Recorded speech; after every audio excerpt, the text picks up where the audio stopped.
Hey guys, welcome back to the channel. So today what we're going to talk about is why sleeping on your stomach is not the cause of your neck pain. Now it's an interesting topic of conversation because there's so much information out there that suggests that sleeping on your stomach is bad for your neck. But what I'm hopefully going to show you today is it's not actually the case. It can certainly feel that way, absolutely. There's a lot of people who wake up in the morning, they've got a sore neck that they didn't have when they went to bed. And the only thing that's changed is they've been asleep, and a lot of people sleep on their stomach. So it makes perfect sense on a lot of levels that sleeping on your stomach is bad for your neck because your neck's jammed up in a certain position for hours on end, and that can create pain and dysfunction. But what we see clinically, and what I want to hopefully educate you guys on today, is that there's a bigger step, there's a more important piece to that puzzle. Something that we completely neglect, something that we miss, that if we can improve on that aspect of our lives, that this aspect shouldn't be a problem. Because we know that sleeping on your stomach, by definition, isn't an abnormal shape. All it is just you being off to the side. It's just an end range of neck rotation. And we know physiologically that we should have somewhere close to 90 degrees of rotation to both sides. And when we lie down, we're on our sides, obviously we're nice and neutral. When we're on our stomach, all we're doing basically is bending our neck towards the end ranges of our capacity. Now in this position for me, I'll try and keep my head in the same position. All I'm basically doing here is exploring the outer ranges of my rotation. And the key point here, and this is the thing that you need to be aware of when you're trying to fix this, is that there's more likely than not something stopping you exploring the outer ranges of your range of motion that you shouldn't have.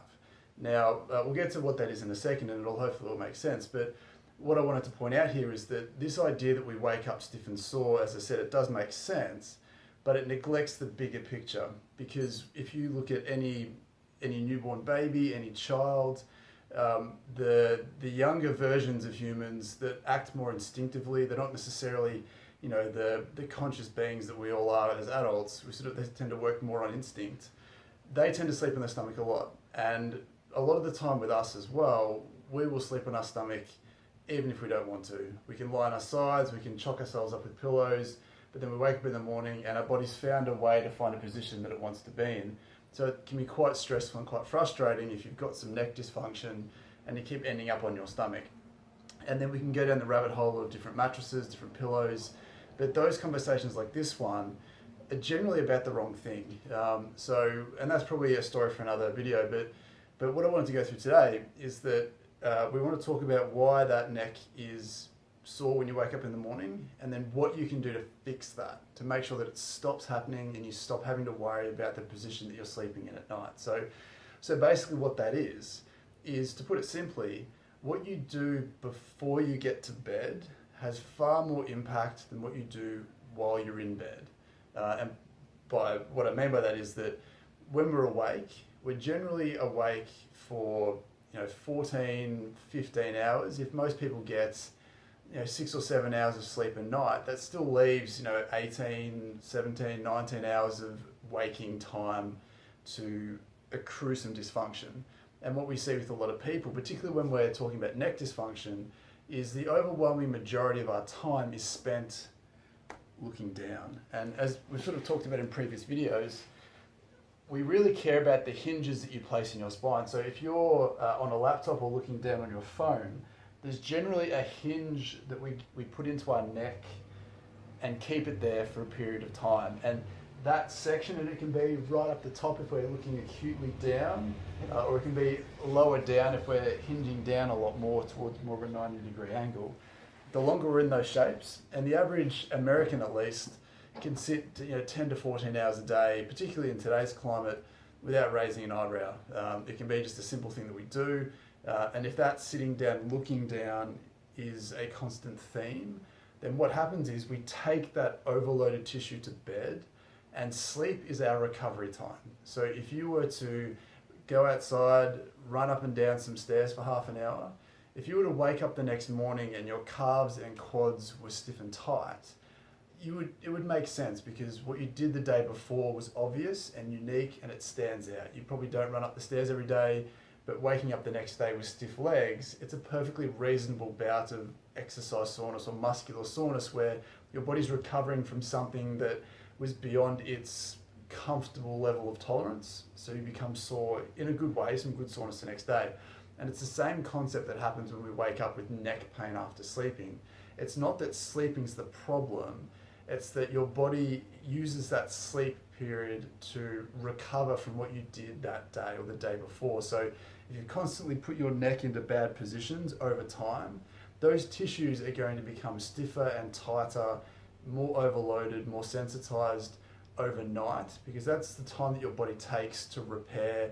It does a systems check, it sees what's struggling, what's working well, and it devotes its resources to what it feels needs work. So when you wake up stiff in the morning or sore in the morning, it's not so much that the position that you were in caused that. It didn't take you from 0 to 100 overnight, but the build-up of your postures and shapes that day build up to a point where you feel the consequences of that when you wake the next morning.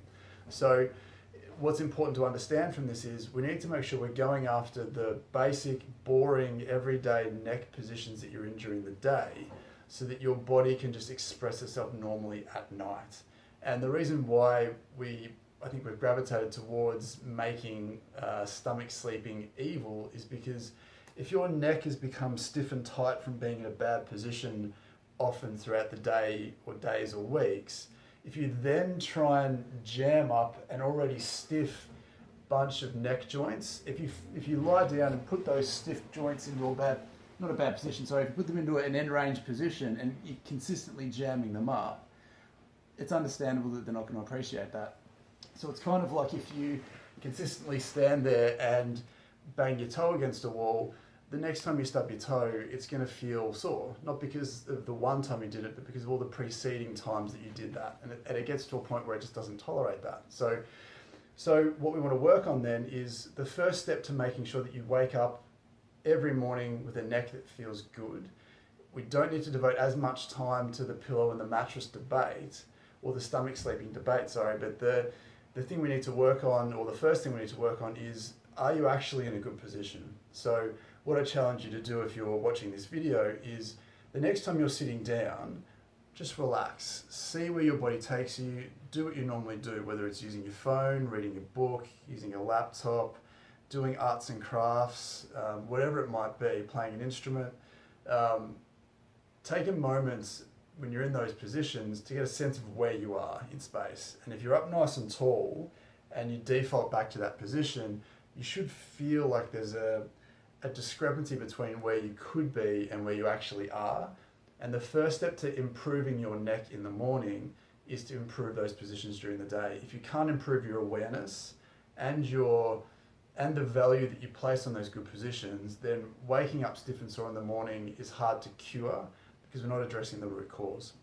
But what we can do to try and, I guess, link all this together, and the good thing about this exercise, we're going to use a ball in a second to free up your neck, is hopefully this will connect the dots where if you can free up your neck before you go to bed, you should genuinely wake up feeling better regardless of the position that you slept in that during the night time. So what we've done, what we want to do with the ball is lacrosse ball, tennis ball. We've done this before. It's a really powerful exercise.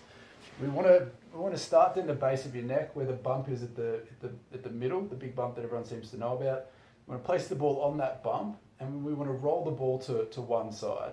And then what we want to do is we want to lean up against a wall or lie down. And we want to place the ball again in that spot off to the side. As I said, we do this a lot, but it's such a powerful exercise. And what we want to do here is we want to turn your head towards the side that the ball's on just to get a better purchase on the ball. And we want to gently move the ball up and down and around until you feel like you hit some spots that feel stiff and tight. It may or may not feel tender, but obviously respect how it feels. But the symptom that we're looking for here is stiffness, tightness, restriction, and resistance. We're looking for that overloaded, stiff, restricted tissue because we want to free it up. So once you've found it, just stay there. Spend some time here, let the ball press in. Once you've done that for 30 seconds to a minute, or however long you feel it takes for you to feel satisfied that it's less stiff and tight than it was when you started, then we just want to roll the ball up a tiny little bit higher, move around to the next spot. and then we want to repeat the same process. Just stay here, let the ball do its thing, and we want to make sure that you then feel freer before you keep moving up. So we know that the majority of the rotation in your neck or your head on your neck comes from the very top areas of your spine. So we want to make sure we're right up the top of your neck at the base of your skull, and same idea, find something that feels stiff and tight. Stay here until you feel like it starts to settle.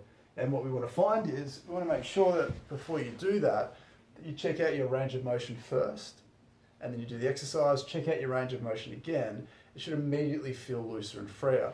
And then what you should find is, and I highly recommend you try this, is that when you're in this position once more, all of a sudden you've taken away the challenge and the threat in your neck, and you've made it a more supple version of what it could be and what it should be, so that when you're in a more end range position, you're not jamming those joints up against stiffness and rustiness.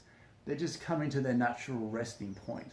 And that's the distinction that we need for a lot of people. So if you feel like your postures are fantastic, if you feel like your neck's nice and mobile, sleeping on your stomach shouldn't cause you a problem, all things considered. Now, because we don't live in a world where it has to be all or nothing, you're most welcome to avoid sleeping on your stomach if your neck feels sore in the morning.